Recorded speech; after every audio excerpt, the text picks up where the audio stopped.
ജഡദൃശ്യങ്ങളിൽ എൻ്റേതെന്ന ഭാവം വന്നു ചേരുമ്പോൾ മനസ്സ് ആവിർഭവിക്കുന്നു.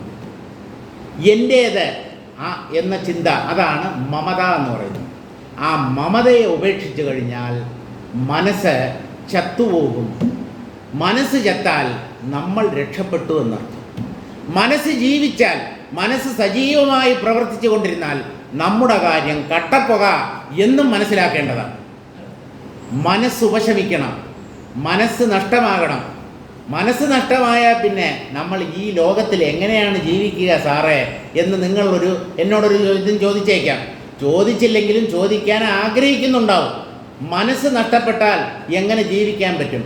ജീവിക്കാൻ മനസ്സ് ആവശ്യമില്ല. ജീവിതത്തെ നിലനിർത്തുന്നത് നമ്മുടെ പ്രാരബ്ധമാണ്. ആ പ്രാരബ്ധം തുടർന്ന് പ്രവർത്തിച്ചു കൊണ്ടിരിക്കും.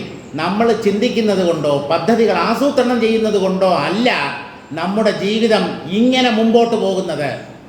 നമ്മുടെ തെറ്റിദ്ധാരണയാണ് ഇങ്ങനെ കാര്യങ്ങൾ മനസ്സിലാക്കാതിരിക്കാനുള്ള കാരണം. അതായത് ഞാൻ പലതും ആസൂത്രണം ചെയ്ത് നടപ്പിലാക്കുന്നത് കൊണ്ടാണ് ഇങ്ങനെ എനിക്ക് ജീവിതത്തെ മുന്നോട്ട് കൊണ്ടുപോകാൻ കഴിയുന്നത്. തെറ്റാണ്. നിങ്ങൾ ഒന്നും ചിന്തിച്ചില്ലെങ്കിലും ഇങ്ങനെയൊക്കെ തന്നെ തട്ടിയും മുട്ടിയും ജീവിതം മുന്നോട്ട് പോകും. ഒരു സംശയവും വേണ്ട. നമ്മളൊക്കെ പ്രാരബ്ധത്തിൻ്റെ അടിമകളാണ്. ഇത് നല്ലതുപോലെ മനസ്സിലാക്കണം. പ്രാരബ്ധത്തെ നമുക്ക് അതിവർത്തിക്കാൻ പറ്റില്ല. പക്ഷേ ഇനി ജനിക്കാതിരിക്കാനുള്ള വഴി നോക്കാം. അതിനുള്ള ശക്തി നമുക്കുണ്ട്. അതിനായി ഈശ്വരൻ നമുക്ക് കനിഞ്ഞു തന്നിട്ടുള്ളതാണ് വിവേകം എന്ന ഗുണം. ആ വിവേകത്തെ വേണ്ടവണ്ണം വിനിയോഗിച്ച് തത്വവിചാരം ചെയ്ത് ഇനി ജനിക്കാതിരിക്കാനുള്ള മാർഗം നോക്കണം. അല്ലാതെ ഇതൊക്കെ കണ്ടും കേട്ടും കുടിച്ചും രസിച്ചും തിന്നും മതിച്ചും നടക്കുന്നത് കൊണ്ട് ജന്മപരമ്പര അവസാനിക്കാൻ പോകുന്നില്ല. മനസ്സ് പൂർണ്ണമായി ഉപശമിക്കുന്നിടത്താണ് ആത്മജ്ഞാനം ഉദിക്കുന്നത്. താൻ ആത്മാവാണ് എന്ന സത്യം സാക്ഷാത്കരിക്കപ്പെടാതെ നമുക്ക് സംസാരത്തിൽ നിന്ന് രക്ഷ നേടാൻ സാധ്യമല്ല. അറിവിലൂടെ നേടേണ്ടതാണ് സംസാരമോചനം. ആത്മജ്ഞാനം മാത്രമേ ആ മോചനം നേടിത്തരികയുള്ളൂ. ജഡദൃശ്യങ്ങളിൽ എൻ്റേതെന്ന ഭാവം വരുമ്പോഴാണ് ചിത്തത്തിന് നിലനിൽപ്പ് സംഭവിക്കുന്നത്. തത്വബോധമില്ലാത്ത ജീവനെ അത് ദുഃഖത്തിലാഴ്ത്തുന്നു. ഏത്? ചിത്തം, മനസ്സ്. നമ്മുടെ തന്നെ ഉള്ളിൽ സദാ ഇളകി മറിഞ്ഞ് കഴിയുന്ന മനസ്സാണ് തത്വബോധമില്ലാത്ത നമ്മെ ദുഃഖത്തിലാഴ്ത്തുന്നത്. ദുഃഖം പുറം ലോകത്ത് നിന്ന് വരുന്ന ഒന്നാണ് എന്നാണ് നമ്മൾ വിചാരിക്കുന്നത്. അല്ല, സംഭവങ്ങളും വസ്തുക്കളും വ്യക്തികളും മാത്രമേ പുറം ലോകത്തിലുള്ളൂ. സുഖം ദുഃഖം എന്നുള്ള രണ്ട് അനുഭവങ്ങളും അവനവൻ്റെ ഉള്ളിലാണ്. വസ്തുക്കൾ പുറത്തും സുഖദുഃഖങ്ങൾ അകത്തും. ഇനി പറയൂ, ഏതാണ് സുഖദുഃഖങ്ങൾ രചിക്കുന്നത്? ബാഹ്യവസ്തുക്കളോ നമ്മുടെ തന്നെ ഉള്ളിലുള്ള മനസ്സോ? ബാഹ്യവസ്തുക്കളും ബാഹ്യ സംഭവങ്ങളും ആണ് എൻ്റെ മനസ്സിനെ ചലിപ്പിച്ച് സുഖത്തിനോ ദുഃഖത്തിനോ കാരണമാക്കി തീർക്കുന്നത് എന്ന് നിങ്ങൾക്ക് പറയാം. ബാഹ്യവസ്തുക്കൾ നിങ്ങളുടെ മനസ്സിനെ ചലിപ്പിക്കുന്നത് നിങ്ങളുടെ കഴിവില്ലായ്മ കൊണ്ടാണ്. എന്നോട് ദയവായി ക്ഷമിക്കുക. ഞാൻ ചില കാര്യങ്ങൾ സ്ട്രെസ് ചെയ്ത് പറയുമ്പോൾ എൻ്റെ വാക്കുകൾ ചിലപ്പോൾ അതിര് കടക്കും. ദയവായി ഞാൻ നിങ്ങളെ ശകാരിക്കുകയാണെന്നോ നിങ്ങളെ തരം താഴ്ത്തുകയാണെന്നോ ദയവായി വിചാരിക്കരുത്. ചില കാര്യങ്ങൾ അതിശക്തമായി തന്നെ അവതരിപ്പിക്കപ്പെടേണ്ടതായിട്ടുണ്ട്. അല്ലെങ്കിൽ അത് മനുഷ്യ മനസ്സിനെ പിടിച്ചു കുലുക്കാൻ പര്യാപ്തമാവുകയില്ല. അതുകൊണ്ട് ശബ്ദം ഉയർത്തി ഉച്ചത്തിൽ നിലവിളിച്ചിട്ട് ഇറങ്ങിപ്പോയി ഒരിക്കലും വിചാരിക്കരുത്. ആ കാര്യം നമ്മുടെ മനസ്സിൻ്റെ അടിത്തട്ട് വരെ ചെന്നെത്തണം എന്ന നിഷ്കർഷയുള്ളത് കൊണ്ടാണ് ശബ്ദം ഉയരുന്നത്. തത്വബോധമില്ലാത്ത ജീവനെ ഈ മനസ്സ് ദുഃഖത്തിലാഴ്ത്തുന്നു. ഇങ്ങനെ ദുഃഖിക്കുന്നതാണ് ജീവന്മാരുടെ സ്വഭാവം. ജീവന്മാർ ദുഃഖിക്കാൻ വേണ്ടി ജനിക്കുന്നു, ദുഃഖത്തിൽ തന്നെ കഴിയുന്നു, ദുഃഖിച്ച് തന്നെ മരിക്കുന്നു. ഇവർ എപ്പോഴാണ് ജീവിതത്തിൽ സുഖമനുഭവിക്കുന്നത്?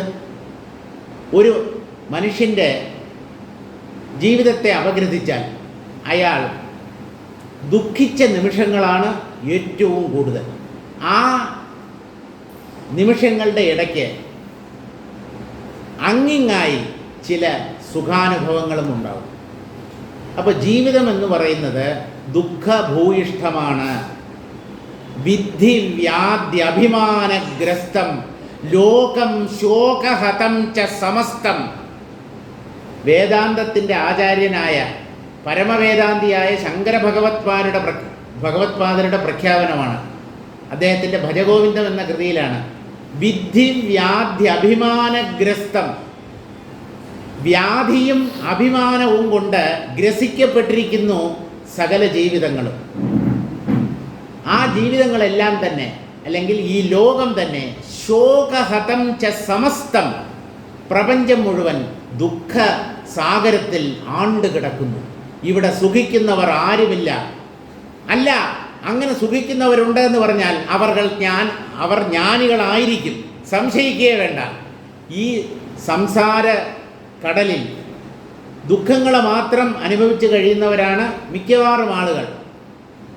ഇതിൻ്റെ മധ്യത്തിൽ ദുഃഖിക്കാതെ കഴിയുന്നവർ അപൂർവം ചിലർ മാത്രമാണ്. അവർ ജ്ഞാനികളുമായിരിക്കും. ജ്ഞാനം നേടാതെ പൂർണ്ണമായ സ്വസ്ഥതയോ ശാന്തിയോ ജീവിതത്തിന് ഉണ്ടാവുകയില്ല. ഞാൻ സുഖിയാണ്, ഞാൻ ദുഃഖിയാണ് എന്നിങ്ങനെ ആപേക്ഷിക സുഖദുഃഖങ്ങളിൽ ദൃഢമായി അഭിമാനിച്ചുറയ്ക്കുന്ന ജീവൻ്റെ മനസ്സ് സംസാരവൃക്ഷത്തെ സദാ വളമിട്ട് വളർത്തിക്കൊണ്ടേയിരിക്കും.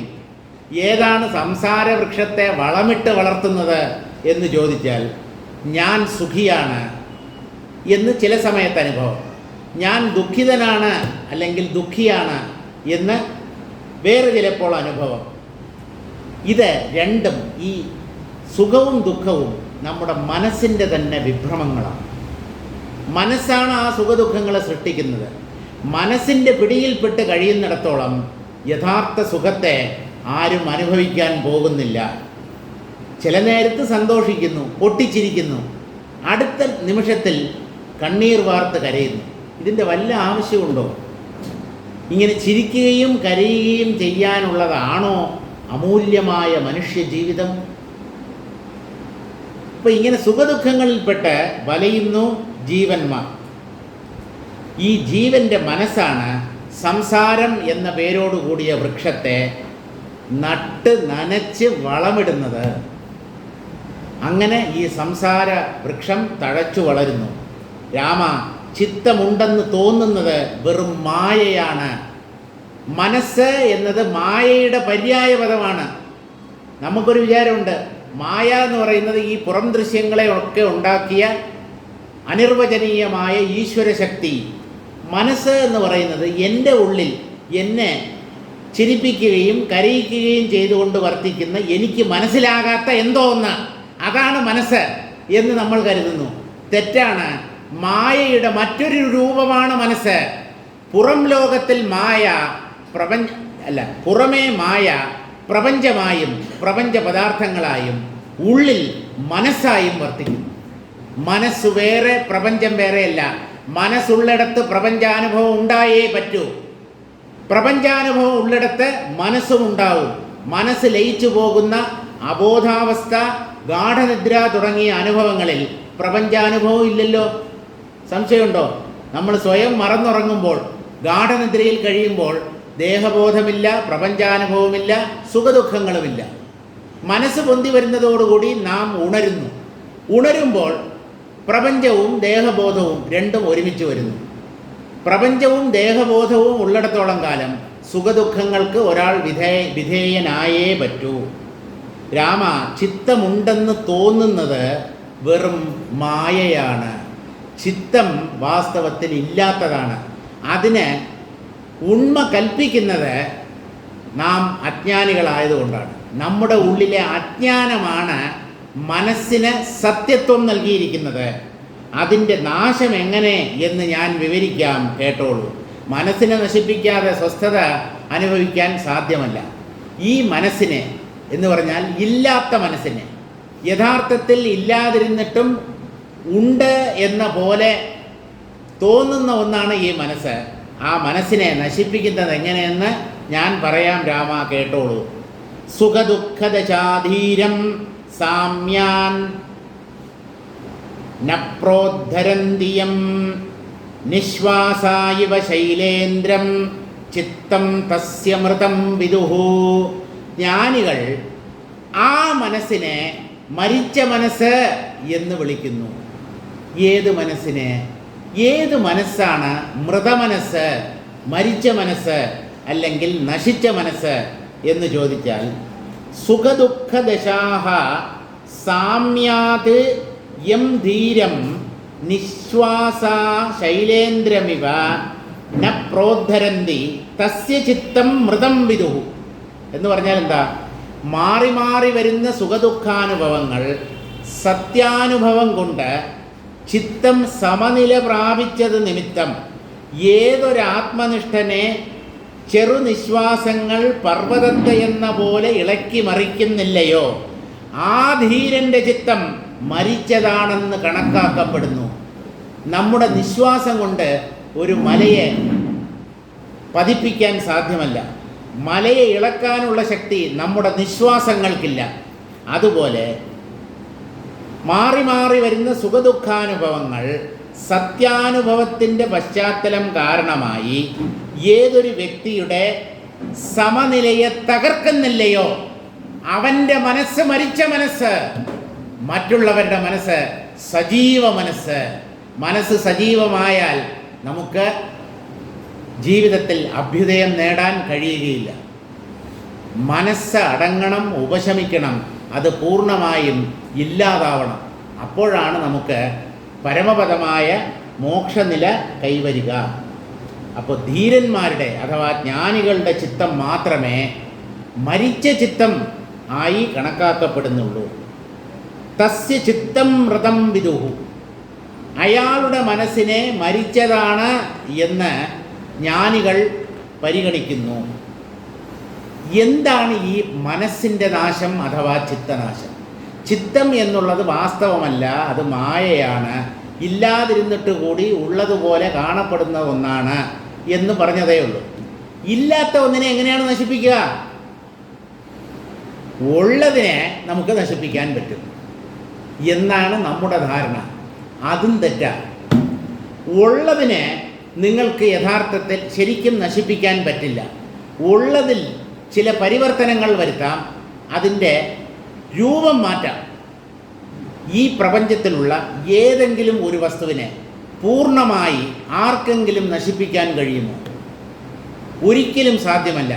ദ്രവ്യത്തിൻ്റെ തലത്തിൽ പോലും പരിപൂർണ നാശം സാധ്യമല്ല. പിന്നെയാണോ ഊർജത്തിൻ്റെ തലത്തിൽ?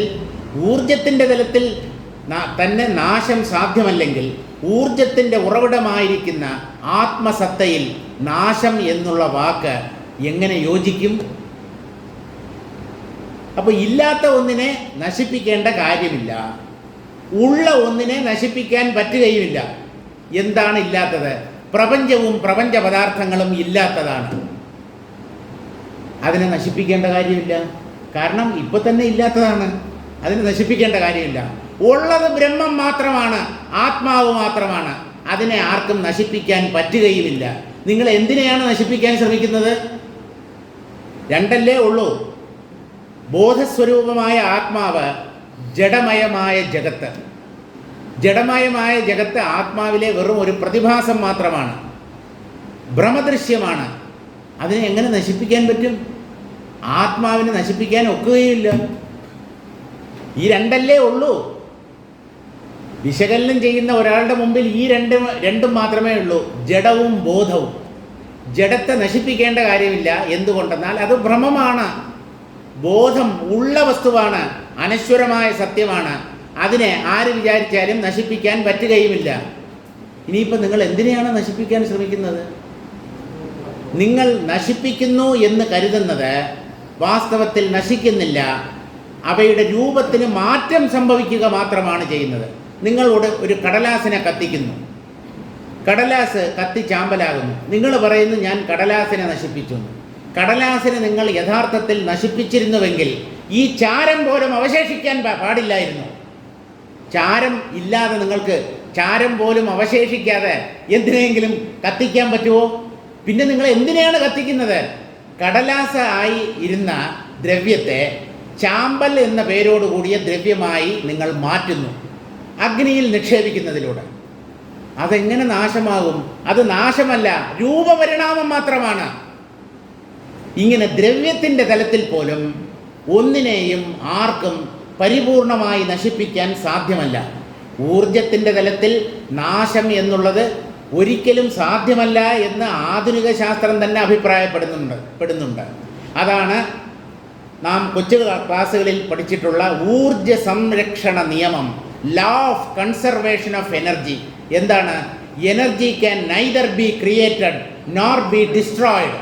ഊർജത്തെ നിർമ്മിക്കുവാനും സാധ്യമല്ല, നശിപ്പിക്കാനും സാധ്യമല്ല. പക്ഷേ ഒരു രൂപത്തിൽ നിന്ന് മറ്റൊരു രൂപത്തിലേക്ക് പരിവർത്തനം ചെയ്യാം. അതുമാത്രമേ നമുക്ക് പറ്റൂ.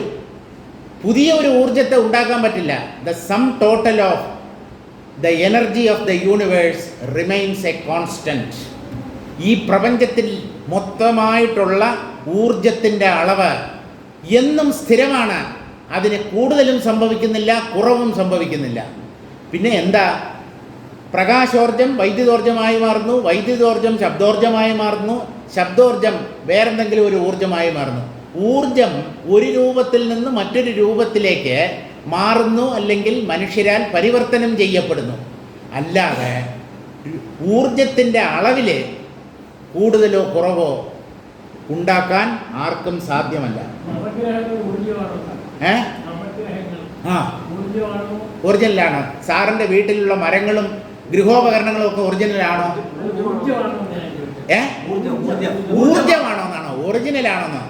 ഊർജമാണോ എന്ന് ചോദിച്ചു കഴിഞ്ഞാൽ ആധുനിക ശാസ്ത്രം ഊർജത്തിൻ്റെ ഘനീഭവിച്ച രൂപമാണ് ദ്രവ്യം. Solidified form of energy is called matter. ദ്രവ്യം എന്നൊന്ന് വേറിട്ടില്ല. ഊർജം കട്ടിപിടിച്ചതാണ് ദ്രവ്യം. അപ്പോൾ കട്ടിപിടിച്ച ഊർജം ദ്രവ്യം, കട്ടിപിടിക്കാതെ സ്വതവേ നിലനിൽക്കുന്നത് ഊർജം. ഇപ്പോൾ ദ്രവ്യം എന്നൊരു പ്രത്യേക വസ്തുവില്ല. ഊർജം ഘനീഭവിക്കുമ്പോൾ ദ്രവ്യം എന്ന പേരിൽ അറിയപ്പെടുന്നു. വാസ്തവത്തിൽ ഇവിടെ ഊർജം മാത്രമേ ഉള്ളൂ, ദ്രവ്യമില്ല. ദ്രവ്യത്തെ ഊർജമായും ഊർജത്തെ ദ്രവ്യമായും പരിവർത്തനം ചെയ്യാം എന്ന് സയൻസ് ഫിക്ഷനുകളിൽ നമുക്ക് വായിക്കാൻ കഴിയും. അതായത് ദ്രവ്യരൂപത്തിലുള്ള ഒന്നിനെ രൂപമില്ലാതാക്കി മാറ്റാൻ പറ്റും. അതായത് അതിനെ അപ്രത്യക്ഷമാക്കുക എന്ന അർത്ഥം. ദ്രവ്യം എന്ന് പറഞ്ഞാൽ അതൊരു നിശ്ചിത ആകൃതിയും നിറവും തൂക്കവും ഒക്കെ ഉള്ള ഒരു വസ്തുവാണ്. അതിനെയാണ് നമ്മൾ ദ്രവ്യം എന്ന് പറയുന്നത്. ഇതിനെ ഊർജമായി മാറ്റിക്കഴിഞ്ഞാൽ ആ ഊർജത്തെ നമുക്ക് കാണാൻ സാധ്യമല്ല, കാരണം അത് അദൃശ്യമാണ്.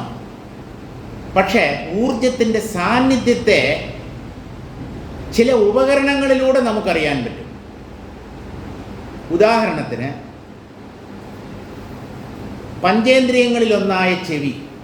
ഈ ചെവിയാണ് ശബ്ദം എന്ന ഒന്നുണ്ട് എന്ന് നമുക്ക് അറിയിച്ചു തരുന്നത്. ചെവി ഉണ്ടായാൽ പോരാ, ശ്രവണശക്തിയും ഉണ്ടാവണം. ആ ചെവിയും ശ്രവണശക്തിയും ഉണ്ടെങ്കിൽ നമുക്ക് ശബ്ദങ്ങളെ കേൾക്കാൻ പറ്റും. ഈ ഇന്ദ്രിയം വേണ്ടവണ്ണം പ്രവർത്തിക്കുന്നില്ല എന്ന് വിചാരിക്കുക, ആ വ്യക്തിക്ക് ശബ്ദത്തെക്കുറിച്ച് ഒരറിവും സാധ്യമല്ല. അതുപോലെ പ്രകാശത്തെ അറിയിച്ചു തരുന്നത് നമ്മുടെ നേത്രേന്ദ്രിയമാണ്.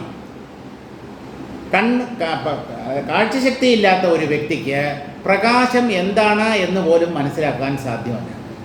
ഇങ്ങനെ നമ്മുടെ ഇന്ദ്രിയങ്ങളും പ്രപഞ്ചത്തെ അറിയാൻ സഹായിക്കുന്നു. പ്രപഞ്ചത്തിൽ തന്നെ പല ഊർജ പരിണാമങ്ങളും നടക്കുന്നുണ്ട്. മനുഷ്യർ ഊർജ പരിണാമത്തിന് കാരണക്കാരുമാകുന്നുണ്ട്. ഹൈഡ്രജൻ ബോംബ് എന്ന് പറയുന്നത് അത് ഫ്യൂഷൻ ബോംബാണ്. ന്യൂക്ലിയർ ഫ്യൂഷൻ എന്ന് പറഞ്ഞാൽ രണ്ട് ഹൈഡ്രജൻ ന്യൂക്ലിയസുകൾ സംയോജിച്ച് ഒരു ഹീലിയം ന്യൂക്ലിയസ് ഉണ്ടാകും. അതാണ് ഫ്യൂഷൻ എന്ന് പറയുന്നത്. ഹൈഡ്രജൻ ബോംബ് ഒരു ഫ്യൂഷൻ ബോംബാണ്. പക്ഷേ അതിനു മുമ്പ് മനുഷ്യൻ കണ്ടുപിടിച്ചത് അണുബോംബാണ്, ആറ്റം ബോംബ്. ആറ്റം ബോംബ് എന്ന് പറയുന്നത് ഫിഷൻ ബോംബാണ്. ഫിഷൻ ബോംബ് എന്ന് പറഞ്ഞാൽ ഒരു ഭാരം കൂടിയ ന്യൂക്ലിയസ് ഭാരം കുറഞ്ഞ ന്യൂക്ലിയസുകളായി വിഘടിക്കുമ്പോൾ അപരിമിതമായ ഊർജം ബഹിർഗമിക്കും. അതാണ് അണുബോംബ് സ്ഫോടനത്തിൻ്റെ പിന്നിലുള്ള തത്വം. അപ്പോൾ ആദ്യം ഫിഷൻ ബോംബുകളെയും പിന്നീട് ഫ്യൂഷൻ ബോംബുകളെയുമാണ് കണ്ടുപിടിച്ചത്.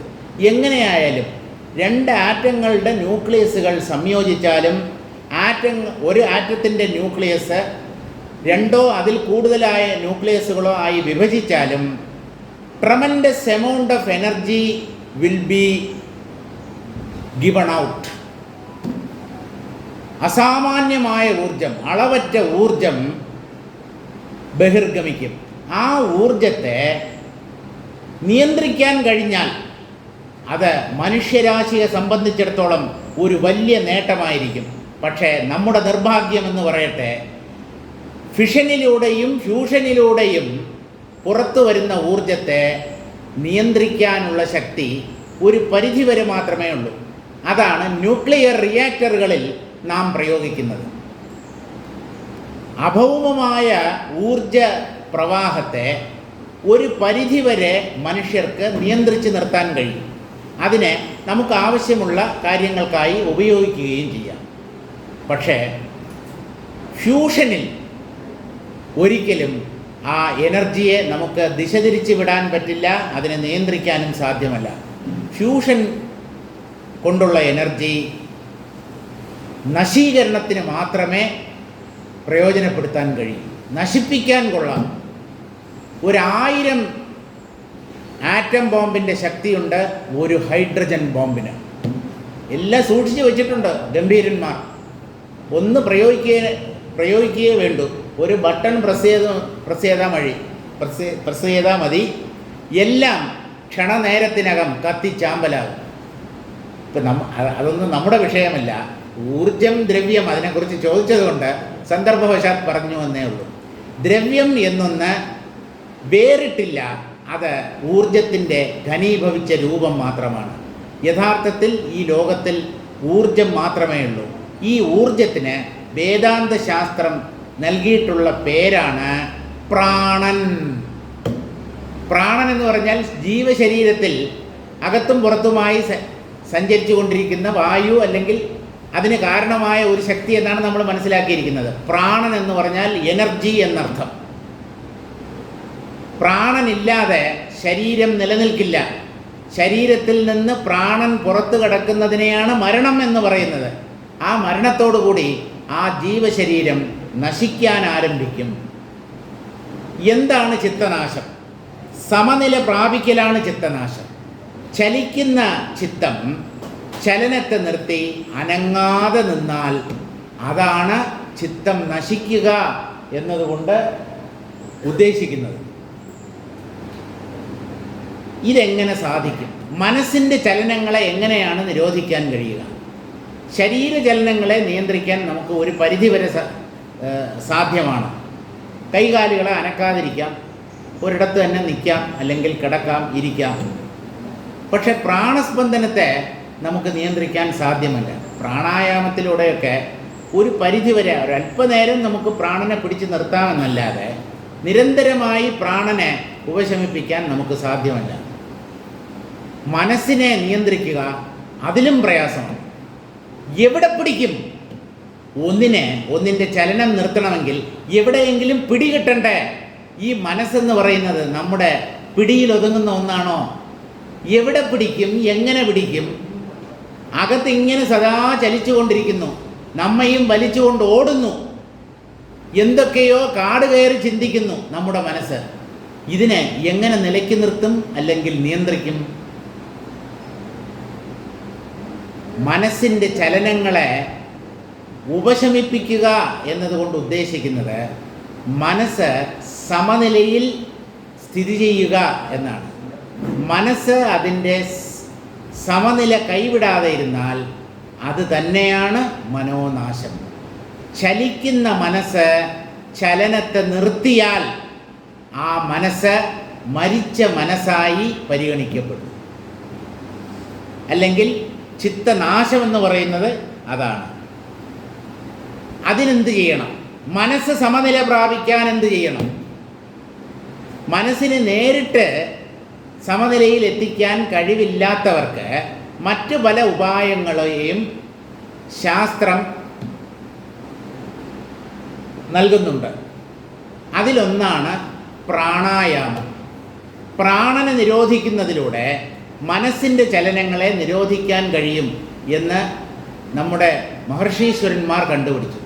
അതുകൊണ്ട് മനസ്സിനെ നിയന്ത്രിക്കുന്നതിനേക്കാളും വളരെ എളുപ്പമാണ് പ്രാണനെ നിയന്ത്രിക്കുക. കാരണം മനസ്സിനെ അപേക്ഷിച്ച് സ്ഥൂലമാണ് പ്രാണൻ.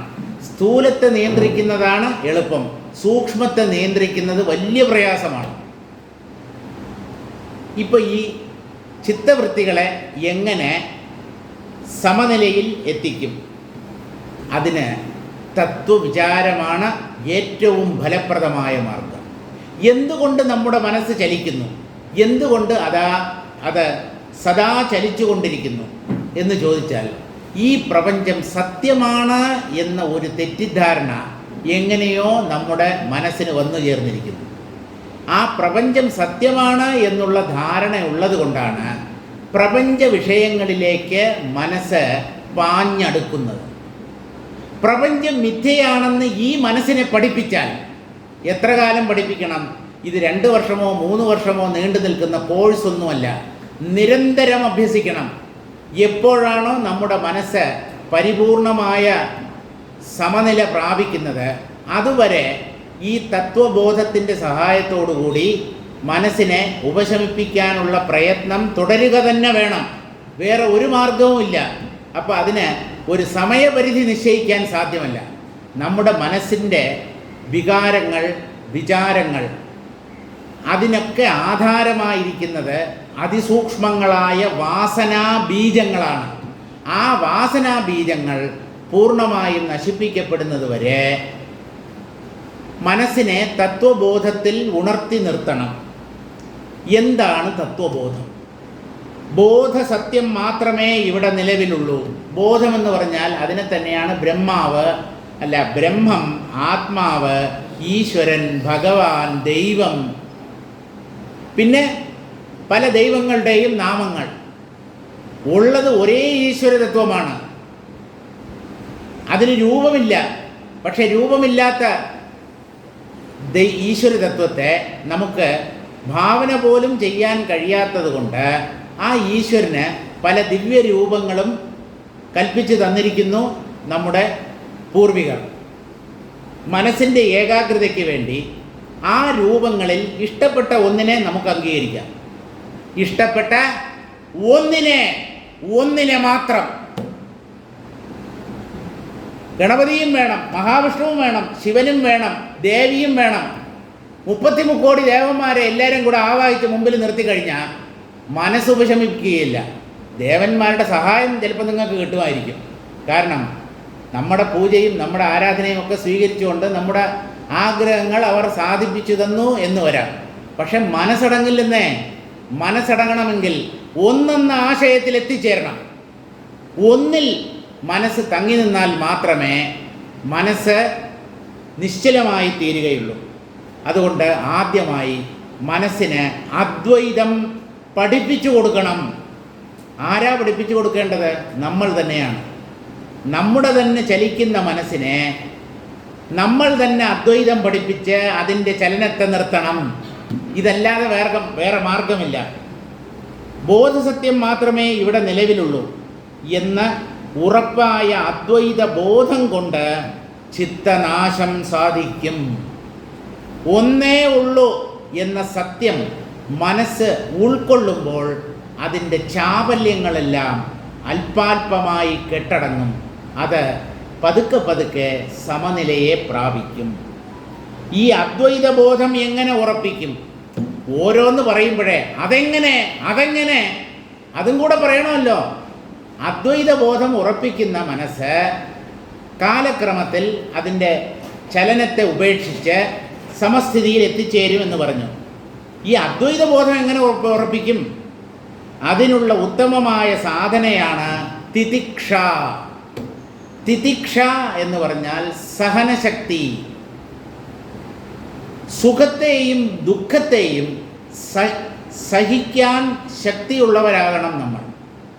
ദുഃഖത്തെയാണ് നമ്മൾ സഹിക്കുക, സുഖത്തെ ആസ്വദിക്കുകയാണ് ചെയ്യുന്നത്, അല്ലേ? ആരെങ്കിലും സുഖത്തെ സഹിച്ചവരുണ്ടോ?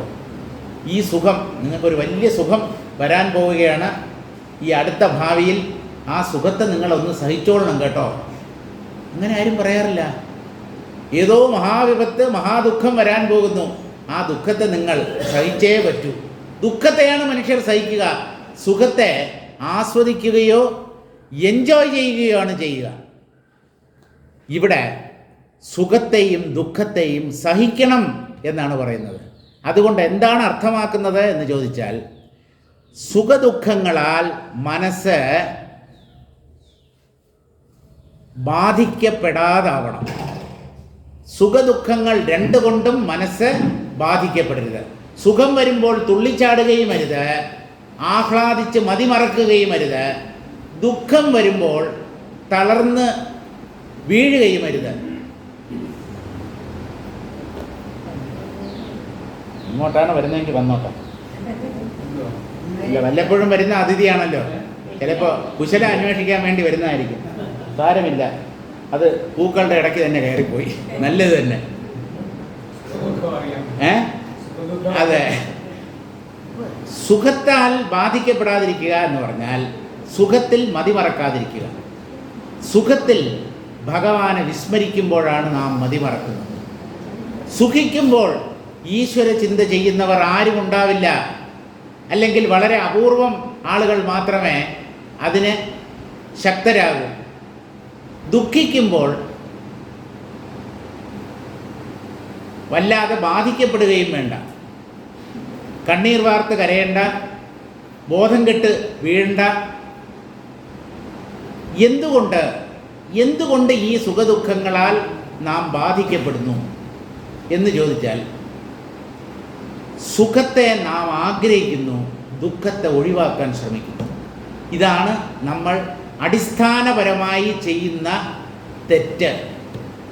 സുഖത്തിനെ മാത്രം സ്വീകരിക്കാൻ ശ്രമിക്കുന്നു, ദുഃഖത്തെ ഒഴിവാക്കാൻ ശ്രമിക്കുന്നു. അതുകൊണ്ട് സുഖം വരുമ്പോൾ തുള്ളിച്ചാടുന്നു, ദുഃഖം വരുമ്പോൾ തളർന്നു വീഴുന്നു. ഈ നില എങ്ങനെ മാറണം എന്ന് ചോദിച്ചാൽ, അദ്വൈത ബോധത്തിലൂടെ വേണം ഈ നില മാറ്റിയെടുക്കാൻ. അതിനുള്ള ഉത്തമമായ സാധനയാണ് തിതിക്ഷ എന്ന് പറഞ്ഞു. അതെന്താണ്? സുഖദുഃഖങ്ങളെ രണ്ടിനെയും സഹിക്കുക എന്ന് പറഞ്ഞാൽ, ഭൗതിക ജഡപ്രപഞ്ചം വിരുദ്ധാനുഭവങ്ങളുടെ ഒരു പ്രവാഹമാണ്. സുഖവും ദുഃഖവും രാത്രിയും പകലും പോലെ മാറി മാറി വരും. ഏത് പാവപ്പെട്ടവൻ്റെ ജീവിതത്തിലും ഏത് കോടീശ്വരൻ്റെ ജീവിതത്തിലും ധനികൻ്റെയും ദരിദ്രൻ്റെയും ജീവിതത്തിൽ ഈ സുഖദുഃഖങ്ങൾ മാറി മാറി വന്നുകൊണ്ടേയിരിക്കും. അപ്പോൾ ഈ പ്രപഞ്ചം അല്ലെങ്കിൽ പ്രപഞ്ച ജീവിതം എന്ന് പറയുന്നത് ഈ സുഖദുഃഖങ്ങൾ എന്ന പേരിൽ അറിയപ്പെടുന്ന വിരുദ്ധാനുഭവങ്ങളുടെ ഒരു നിരന്തര പ്രവാഹമാണ്, ഒരു ഒഴുക്കാണ്.